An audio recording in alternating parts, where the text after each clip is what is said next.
ایک اللہ والے بزرگ قبرستان سے گزر رہے تھے کہ ان کو قرآن پاک کی تلاوت سنائی دی۔ انہوں نے ارد گرد نظر دوڑائی لیکن کوئی دکھائی نہ دیا۔ تلاوت کی آواز مسلسل آ رہی تھی۔ اللہ نے اس بزرگ پر منکشف کیا تو اس نے دیکھا کہ پاس ہی ایک قبر میں ایک مردہ انسان قرآن کی تلاوت کر رہا ہے۔ اس بزرگ نے اس کو السلام علیکم کہا تو مرد نے سر اٹھا کر وعلیکم السلام کہا۔ اس اللہ والے بزرگ نے پوچھا کہ ہم نے سنا ہے کہ مرنے کے بعد کوئی عمل نہیں ہوتا، دو ہی باتیں ہوتی ہیں، یا سزا ہوتی ہے یا پھر جزا، آرام یا عذاب، لیکن یہ نہیں سنا تھا کہ قبر میں بھی ذکر و افکار، تلاوت و تسبیح کرنی پڑتی ہے، اور آپ تو ماشاءاللہ قرآن پاک پڑھ رہے ہیں۔ مردے نے کہا کہ جو انسان وفات پاتا ہے اس سے سب سے پہلے 3 سوال ہوتے ہیں، اگر وہ ان تینوں سوالات کے جوابات دینے میں کامیاب ہو جاتا ہے تو اس کو کہا جاتا ہے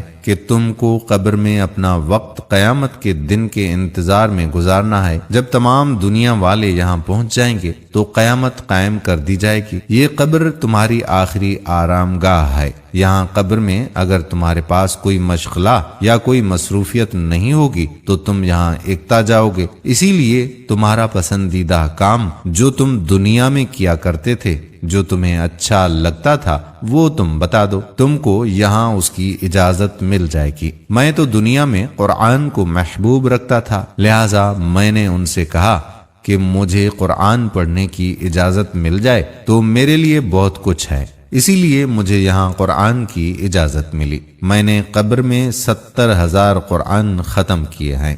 میں آپ کو 70,000 قرآن دیتا ہوں، آپ بس اوپر سے ایک سبحان اللہ کہہ کر مجھے اس کا ثواب دے دیں۔ اس اللہ والے بزرگ نے جب یہ سنا تو سوچا کہ یہ تو بے حد سستا سودا ہے، ایک سبحان اللہ کے 70,000 قرآن کریم کا ثواب ملے گا۔ تو اس نے مردے سے کہا کہ آپ اتنا سستا سودا کیوں کر رہے ہیں؟ مردے نے جواب دیا کہ تم جہاں سے باتیں کر رہے ہو وہاں دنیا ہے، دنیا میں سبحان اللہ کہنے کا بہت بڑا اجر و ثواب ہے، میں جہاں ہوں اس کو آخرت کہتے ہیں، یہاں 70,000 قرآن کریم کا ایک سبحان اللہ کے برابر ثواب ہے۔